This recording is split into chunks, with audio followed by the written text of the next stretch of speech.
Donald Bacon is an American politician and retired military officer who has served as the US representative for Nebraska's 2nd congressional district since 2017. During his 29 years in the United States Air Force, he commanded wings at Ramstein Air Base, Germany, and Offutt Air Force Base south of Omaha, Nebraska, before retiring as a brigadier general in 2014. Bacon has been described as a maverick for his opposition to the isolationist and protectionist policies proposed by Donald Trump, who has derided him as a rebel. Bacon is one of the strongest pro-Ukraine voices in US politics, with a clear and moral stance on the war. In April 2022, the Russian Federation sanctioned and banned Bacon in retaliation for US participation in sanctions against pro-war members of the Russian Duma. In 2023, Bacon signed a letter advocating for President Joe Biden to give F-16 fighter jets to Ukraine. Following the highly contentious White House meeting between President Trump and Volodymyr Zelensky in February 2025, Bacon described the summit as a bad day for America's foreign policy. In an interview with CNN, he described Trump's stance on Russia as too conciliatory and amounting to walking away from America's legacy as the leader of the free world. Bacon did not join congressional Republicans who sided with the Trump campaign's efforts to overturn the 2020 US presidential election. He voted to certify both Arizona's and Pennsylvania's votes in the 2021 Electoral College vote count. Bacon was one of 35 Republicans who joined Democrats in voting to approve legislation to establish the January 6th Commission to investigate the Capitol attack. So I'm delighted that you can join us on the channel. Let's jump straight in with the questions here. And let's ask maybe one of the toughest questions, which is about the Trump administration. Is it isolationist? Is it protectionist? Is it a global interventionist, as we've seen with the strikes against Iran? Or is it not sure what it is? There's clearly isolationists in the Republican Party right now, which I don't understand. I mean, we learned isolationism didn't work in the 1930s. We clearly have protectionists now, which we learned that didn't work in the 1930s. So I feel like we got our 1930s foreign policy and trade policy back to some degree. But to say that Trump is an isolationist, I think it's maybe an overreach. He has a lot of folks in his administration that are, and there's some very loud Republicans that have embraced that. But I think President Trump's philosophy is a little bit, it's not maybe parallel. I mean, he takes action in one area, doesn't take action in another area.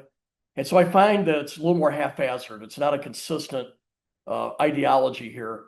Clearly, I support what he did with Iran. I thought it was needed. I feel like he's been pretty good on China, but I do not like where he's fallen when it comes to Russia and Ukraine, even though his statements in the last 48 hours have been more positive.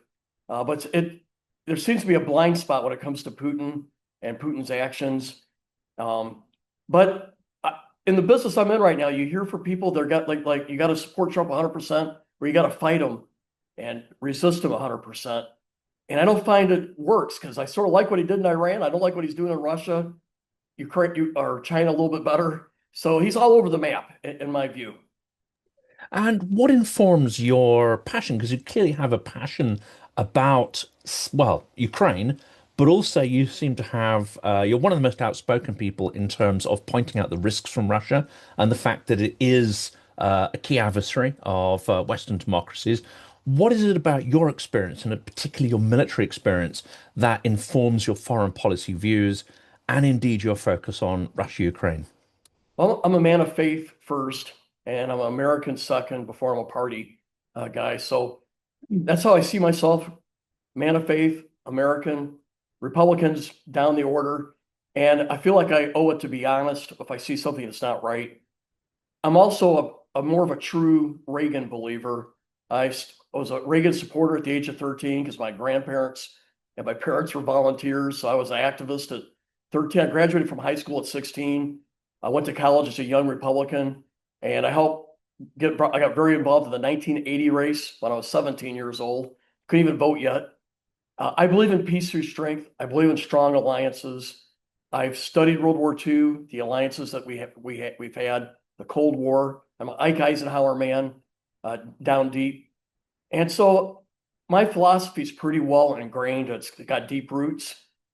And I see it clearly that Russia invasion of Ukraine, it's a bully, a guy that's just trying to take over his neighboring country for no good reason other than he thinks Ukraine belongs to Russia. And he doesn't want the thought of a free market democracy, a nation based on rule of law that's a Slavic nation on his border. He sees that as a threat. I've studied enough history to know if you don't stand up to a bully, like we didn't stand up to Hitler in 1938 and 39, but the British did, but they had to learn after Neville Chamberlain. That's how we got Churchill eventually. If you don't step to a bully, they're going to keep pushing their way around. And if it's not, if we don't stop in Ukraine, then they're going to go into Moldova, probably Georgia.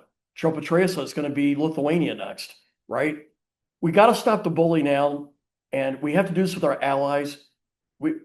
America is we're the strongest economy in the free world, strongest military, but we can't do it by ourselves. We got to work with our British allies, our Australian, our Japanese, NATO, because we can't stand up against Russia, China, Iran, North Korea, and terrorism all by ourselves. So what you're hearing is what I believe is a very consistent worldview. It's got a blend of idealism, a blend of realism. If I want to stand for good things and stand up for our freedom and democracy, because if America doesn't, Russia and China is going to fill that void. And it starts with Ukraine. And it makes me think what Reagan might have done, and indeed Thatcher as well. Now, Thatcher in the UK is a very divisive figure. Like many politicians, abroad she has a far better press than she does here. But I've gone back and listened to her speeches and Reagan's speeches on Russia and the Soviet Union, indeed. And Nixon as well. Again, a character you wouldn't necessarily associate with a very clear, and I would say, extremely penetrating and almost moral stance. He's known for other things, but they seem to really understand the Soviet Union. They seem to really understand how it is the antithesis of a society is built on freedom, built on innovation, built on various freedoms, whether that's of worship and other things as well. They really got it. How would they react if they were in charge now? I like Margaret Thatcher. Most Americans do. Like you say, I think she's more popular here than in Great Britain. Maybe Churchill as well. I mean, Americans love Churchill. And I would point out he was half American. And so Churchill's one of my favorite people in history. My favorite people to study is Abraham Lincoln, then Winston Churchill. I have whole rows of books in my library back home with both of them on there. But I believe Thatcher, Churchill, Reagan, Eisenhower, they would be helping Ukraine win. We wouldn't necessarily have U.S. troops in Ukraine, but we would be giving them more F-16s. We'd be giving them more Patriot missiles, more NASMs, the short-range air defense missiles, more anti-shipping missiles. We would be doing the long-range precision weapons like ATACMS so that Ukraine could hold Russian military targets at risk inside of Russia that are conducting attacks against Ukraine. We would be arming Ukraine to the teeth, and we would be doing the hardest sanctions that we could until Russia agreed to stop the war in Ukraine and pull out. I believe that's what Reagan would do. I believe that's what Thatcher would do, because they would see Putin as a clear threat. And this is about Ukraine. Don't get me wrong, but it's bigger than Ukraine. This means the fall of Ukraine weakens all of Europe, and the Chinese will look at Taiwan in a different way. For example, our world will be a more threatening, dangerous place if Ukraine falls. Now, I think there's a lot to admire in what Churchill did. Indeed, I live down the road from his birthplace at Blenheim Palace, so there's a strong link locally with Churchill and his legacy here. And I think you raise an incredibly interesting point there, which is we're focused on Ukraine, but actually Putin's ambitions, his appetite for conquest, may be greater than that. So, what does deterrence look like from the Baltics to the Balkans and indeed west of Warsaw? Because if you listen to his propagandists, they make terrifying statements in which they really claim the majority of Western Europe, if not the entirety of Europe, as their hegemonic territory. I do think the president has done some good work here with NATO and trying to raise the defense spending. So I got to give him a kudos there. I would point out though, it's a little bit hypocritical to say you guys got to do 5%. We don't. I think we should walk the talk and we should be at 5% too. But we're got a budget now that's going to get us to 4% here this year. So we're going the right direction. We got to realize that Putin and a lot of the Russians were raised when they're babies and young kids to see themselves as imperialistic, that they're the superpower in the region, that all the neighboring countries should have to pay toll to the great Russian leaders. That's the way they've been raised. They've been raised to think Ukraine is not an independent country. It's a junior Russian country.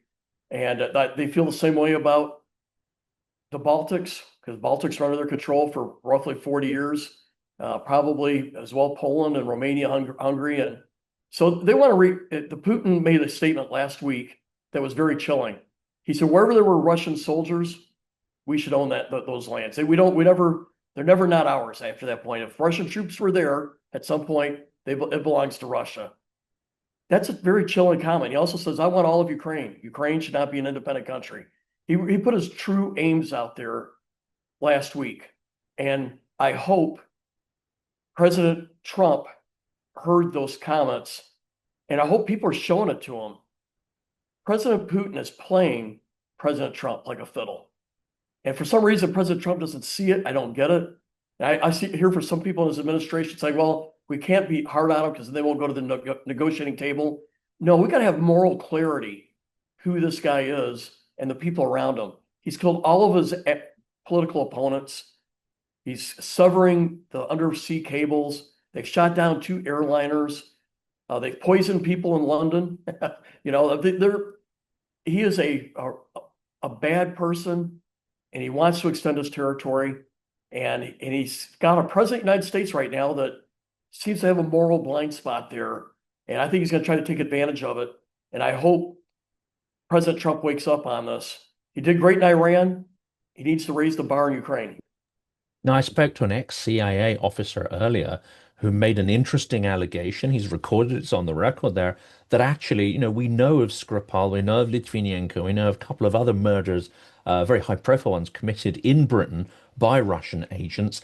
He's alleged that there are up to 49 assassinations taken place on the territory of Britain alone by Russian agents, in his estimation, which is far higher than I, would have thought. And I think to an extent, prior to full-scale war, the British establishment sought to really sort of brush these under the carpet to an extent, to protect Londongrad, to protect the dirty Russian money that has infiltrated our systems and, kept certain parts of our political class well lined, as it were, their pockets or their party finances, and of course middle class professions, schools, etc. Do we have to guard against Russian money corrupting not just our individuals and professionals, but our values, our systems, our institutions, and maybe that counts for sort of Chinese money and other authoritarian regimes? We see it in the United States too. Russia, and because you get a lot of Russian influence on propaganda, as we've alluded to earlier. They're very good at it. They've been good at it since they were communist. They were experts propaganda, and they were great at planning stories and creating massive lies that minorities would believe, and it would create problems for America and Great Britain, for that matter. China is also very involved with funding a lot of activities that help with their story. So, for example, they put a lot of funding in American universities. Some of it's all right, but they also want to dictate the curriculum then, or they withdraw their money. So this is a threat as well. If you're at a university in America and you want to talk about the Uyghurs or Tibetans, but yet you got this major source of money, they say, oh, we're going to cut you off. It's a problem, right? We see this too in some of the Middle East countries that are funding, I would say, the more pro-Arab perspective in some of our universities, where you get a little more of the pro-Palestinian, and you see some of the money is coming from some of the Middle Eastern countries. So this is a problem in the United States, and I suspect with our best friends in Britain as well. Russia doesn't have the economy that can go toe-to-toe with us. But I think the size of their economy is somewhere around Belgium or Netherlands. And we call them, they're Mexico with nukes, right? That's a phrase that we hear. But they're very effective in their propaganda and where they invest. And I see it in our own Republican Party, and it's so frustrating to see the propaganda that I could tell it's total lies, but people pick it up, they read it on social media, and it's like gospel.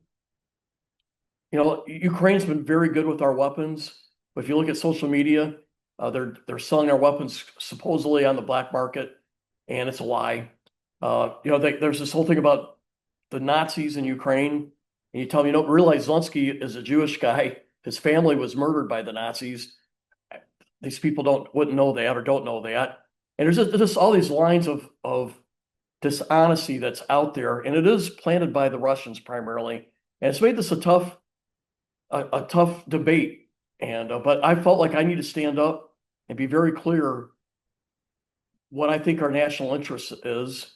And I don't mind being the squeaky wheel with President Trump. I hope I can get his eyes opened that it's in our interest. It's cheaper in the long run. If Ukraine prevails here, we're going to spend a lot more money if Ukraine fails.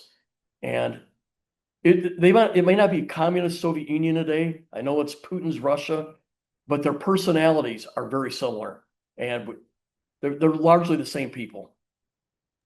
Yes, and there's some interesting approaches, aren't there? So I don't know if you're familiar with Stephen Moore and some of the activism he's been doing. Joseph Lindsley, formerly of Fox, they're very much focusing on the religious angle to counter Russian narratives. Russia's positioning itself as a country of faith, a country of morality, and of course, the fact their church is run by the KGB, the fact that their abortion rates, divorce rates, domestic abuse rates are through the roof. And actually, Ukraine is an extremely diverse, extremely tolerant, and one of the most Catholic regions of Europe. What's cut through? I mean, I know they're trying to take that religious angle and making films and documentaries, and that seems to be helping a little bit, including with Mike Johnson. But what do you think is going to help to cut through into the hardcore MAGA? Until now, have been more aligned with Tucker Carlson and the kind of amplification of lies that are coming from Russia. You'll hear Tucker Carlson used to talk about this, but there's a lot of other propaganda out there that Ukraine is against the freedom of religion. Russia is defending religion. Ukraine is the dictator. Russia is not, which is so ludicrous. But I appreciate that we have people out there putting the truth, because there's this false documentary, this false messaging on social media. I see it in Nebraska, exactly what you said. And the reality is, just as you say, Ukraine is the most welcoming people for Protestants and Catholics. And yes, they got the Ukrainian Orthodox Church, but you can be a Protestant or Catholic, and there's churches there. You can congregate with people that you align with. The only people they've been hard on is the Russian Orthodox. And that's because it was run by the KGB and was being used as a tool for Putin. And conversely, all the Protestant and Catholic churches that Russia has taken over in the eastern part of Ukraine have been demolished. They've been forbidden. The real anti-religious freedom people is Russia. You have to be a Russian Orthodox congregant to participate. The other ones are being treated just as bad as they would be in China right now. And so I appreciate that folks are putting that story out there and correcting what I have heard many times are the lies. Indeed, Russia persecutes any of its own priests who step out of line and go against the regime. So again, no freedom of conscience there whatsoever, which is counter to the very foundations of Christian faith, I would say. We've had the NATO summit. There's been a commitment to a sort of 5%. It's quite ambiguous what that means. 1.5% of it is this loose category of infrastructure and so on. It may not be direct military spending, but it's going in the right direction. But a lot of the focus still seems to be on more traditional platforms as well as the nuclear doctrines. How urgent is it that we also look at the grey zones, cyber, sub-threshold warfare? You mentioned sabotage, electronic warfare, all this kind of stuff, and importantly, information warfare. It seems that we are certainly neglecting the latter, and perhaps we're not putting due emphasis on these other areas of hybrid warfare, which, of course, the Russian military doctrine doesn't make a distinction between these things. They're Mhm. all part of a combined approach. One thing we've learned from Ukraine, the Russian soldier is not 10 foot tall. Ukraine has done a brilliant job of stopping the Russians outside of Kyiv. I mean, when you read it, I don't know, it was an incredible defense by Ukraine, pushing those guys out when there were suburbs of Kyiv from northern Russia. And so I think the Ukrainians have shown the weakness of the Russian military. It's very top down, not a lot of innovative stuff there, and they use their people as cannon fodder, which is they can't do this endlessly. I mean, we're over 800,000 Russian casualties right now, which is an incredible number for 2 years of war. Double what we lost, in World War II, right? On the American side. So I could come back to your question here. Oh, about the NATO summit. I liked what we heard. I thought President Trump actually had pretty good results here. I thought he represented us quite well. I do find out, as I mentioned earlier, it's a little bit ironic that he's saying you guys got to do 5%. We don't. I think we got to do. We should do. We should walk the talk and talk the walk, if you will, when it comes to spending. But I would tell my European friends we're going to 4% this year. It looks like it's not done until it's done, but we're going to plus up our military spending by $150 billion. So we're going the right direction here in the United States as well. And I hope President Trump has turned the page on this. Our European allies have been our strong allies since World War II. And even when we didn't fight as NATO, let's say in Afghanistan or in Iraq, we had our friends still from Europe fighting by our side. Maybe not under the auspices of NATO in Iraq, but Great Britain was there. I served with the British, right? I served with other European nations in those countries. And the core of our deterrence and defense should start with NATO, which means we got to respect our allies. Canada is not a 51st state. That bothers me because it angered our allies and it created distrust unnecessary because they've been our close friends. There's no reason to treat our allies that way. I happen to know Greenland would put 4 or 5 bases there if we wanted, right? There's no need to bully or talk about making Greenland U.S. territory. They want to work with us, and they would be happy to have a deal for us to do mining for the rare earth minerals there. And so all this bullying in Greenland was offensive. And I got to tell you what really was offensive was when the vice president, when he went to Greenland and said that Denmark had not been a good ally. And I happen to know that the Danish lost more citizens per capita than any other country in Europe in Afghanistan. They want to be our good ally, and nobody's done more than like with Ukraine right now. That's their F-16s and their training. I am close friends with our Danes, our Denmark friends, and they're some of the best allies we have. And the way we treated them coming out of January was offensive. And I've been to their gatherings, and there is anger there, and we would be angry too if we were treated that way by someone else. Absolutely, especially when they are so keen to support, and what they're doing in Ukraine is entirely innovative in helping to build Ukraine's domestic military capacity, which is an extraordinary and smart initiative. What you've also commented on are things like Doge and USAID, and I understand there are certainly arguments for efficiency, certainly arguments for reviewing, but you've made the case that US soft power has been partly deconstructed, and it's not clear to what ends, or what's going to replace it and build it that back up again. Has America, or is America walking away from its legacy as leader of the free world, and is it limiting its own soft and maybe even hard power through inefficient or misguided processes? But there were certainly some expenditures by USAID that were embarrassing. You know, we don't need LGBT programs funded by America in Guatemala or Serbia or atheism programs in Nepal. So there were certainly things that just flew in the face against common sense. But you don't come in with a sledgehammer or a wrecking ball and destroy everything. There were so many good programs in USAID, so we should have been selective. I'm a believer in PEPFAR, George Bush's legacy problem or policy, where he has helped save 27 million Africans from dying from AIDS. 7 million babies were born to moms that had HIV that didn't get HIV because of the drugs that we were able to provide through the PEPFAR program. We needed the Voice of America. We needed Radio Iran, the radio in Asia for China, for Korea. Totalitarian regimes don't get the news, and we have a chance to put the news to them and help them understand what's going on. And we defunded a lot of these radios, which was now we're having to quickly put together the Farsi radio. We should have had it going all the time.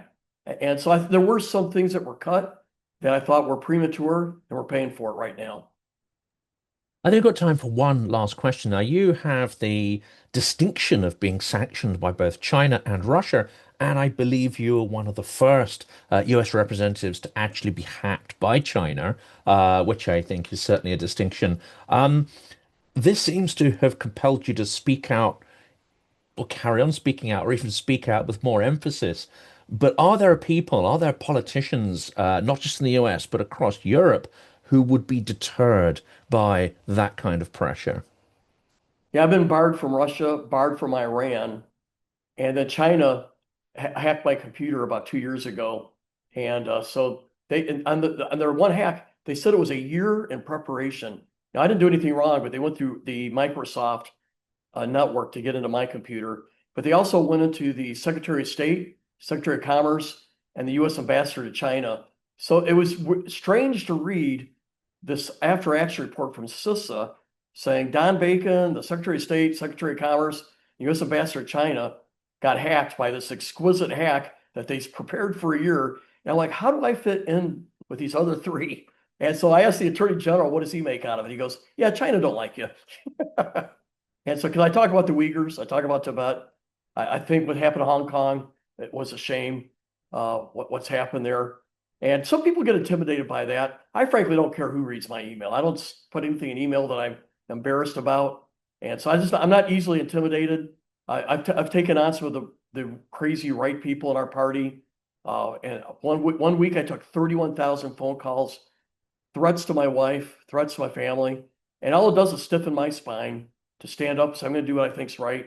And you get immune to it after a while. So I guess I've become more and more immune to threats and bullying from internal or domestic folks, but also China, Russia. The Chinese diplomats call my office ever so often to say, "Hey, what's Don doing?"